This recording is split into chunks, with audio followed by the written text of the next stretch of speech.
Selamat pagi, siang, ataupun malam Mas dan Mbak sekalian. Perkenalkan, nama saya Nathanael Ernest Andrianto Pratama dari kelompok B3 dengan NIM G00240988. Nah, jadi pada kesempatan kali ini saya ingin menjelaskan untuk kasus kedua dari laporan anatomi blok 1.3. Nah, pada kesempatan kali ini saya ingin menjelaskan mengenai traktus digestivus superior. Oke, di sini ada pengantar kasus, yaitu Randy merupakan seorang mahasiswa yang sangat gemar menghadiri acara makan bersama, terutama di restoran dengan konsep all you can eat.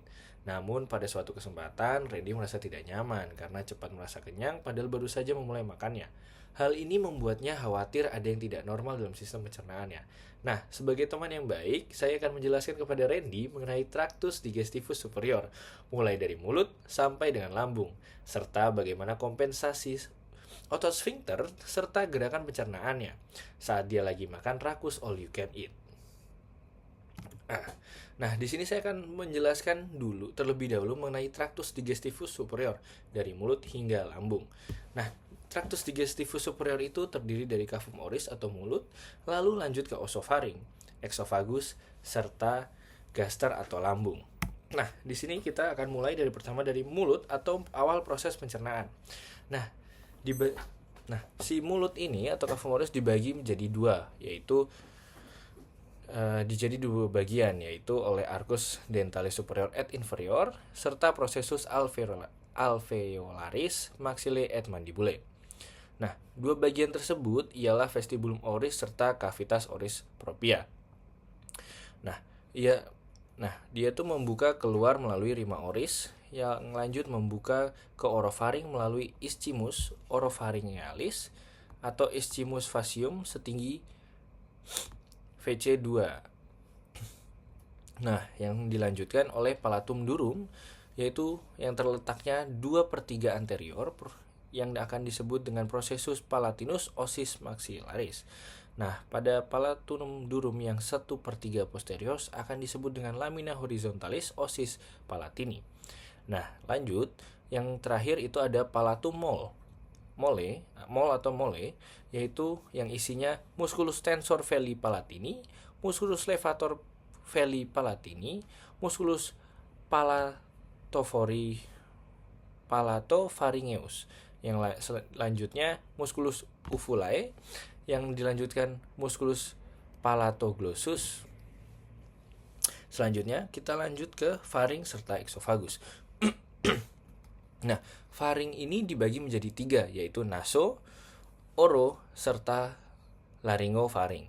Nah, untuk orofaring sendiri membentang setinggi vertebra cervical 2-3 atau VC 2-3. Untuk orofaring berhubungan langsung dengan cavitas oris melalui ischimus faucium. Selanjutnya, esophagus. Nah, esophagus itu kita bagi menjadi 3 pars, yaitu pars cervicalis, yaitu pada vertebrata cervical 6 sampai dengan vertebrata 1, vertebrata torakal 1. Untuk thoracalis, yaitu vertebrata torakal 1 sampai dengan 10. Untuk abdominalis, vertebrata thoracalis 10 sampai dengan vertebrata 11. Nah, untuk pada esophagus terdapat 3 lipatan atau 3 penyempitan yang disebut angustia.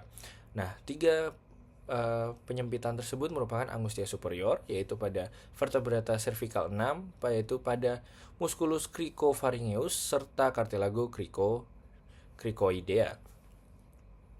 Lanjutnya ada angustia media, yaitu pada vertikal torakal 4 atau 5 yang berada di tempat arcus aorta serta bronchus primarius dexter yang menyilang. Untuk yang terakhir, angustia inferior berada di vertebrata torakal 10 saat melalui hiatus oesophagus. Selanjutnya ada gaster atau lambung. Nah, di sini gaster atau lambung itu dibagi menjadi 4 bagian, yaitu fundus gastricum, pars cardiaca, corpus gastricum atau rugae atau pilica gastrica, pars pylorica atau antrum dan canalis pyloricum. Selanjutnya ada juga bagian-bagian lambung, yaitu pada gastroesophageal sphincter atau pada lower gastroesophageal sphincter, yaitu ada dua otot, yaitu musculus sphincter pylori, lanjutnya ada curvatura gastrica major atau yang disebut omentum majus. Selanjutnya ada otot yang bernama curvatura gastrica minor atau yang biasa disebut omentum minus. Selanjutnya ada orificium cardiacum setinggi vertebrata thoracal 11. Selanjutnya ada orificium pyloricum setinggi vertebrata atau VL1. Nah, untuk yang pertanyaan kedua, bagaimana kompensasi otot sphincter dan gerakan pencernaan saat sedang makan? Nah, untuk sphincter digestif, tadi saya sudah menjelaskan ada pada lower esophageal otot sphincter. Nah, kompensasi sphincter dan gerakan pencernaan saat makan melibatkan koordinasi dari otot polos saluran cerna untuk mendukung proses pencernaan berikut, yaitu pada mekanismenya menggunakan sphincter esophagus.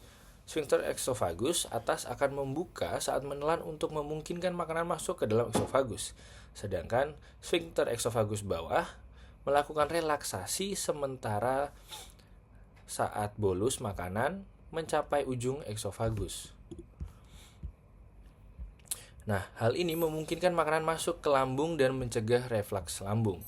Nah, untuk yang kedua, gerakan pada lambung yang berupa relaksasi reseptif.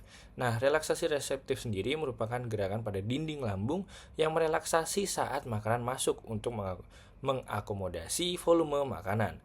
Selanjutnya ada kontraksi peristaltik, yaitu gerakan mengaduk makanan dengan cairan lambung dan memecahnya menjadi CIM atau bubur makanan. Selanjutnya ada gerakan pengosongan lambung di mana sphincter pylorus akan mengontrol pelepasan CIM ke usus halus secara bertahap.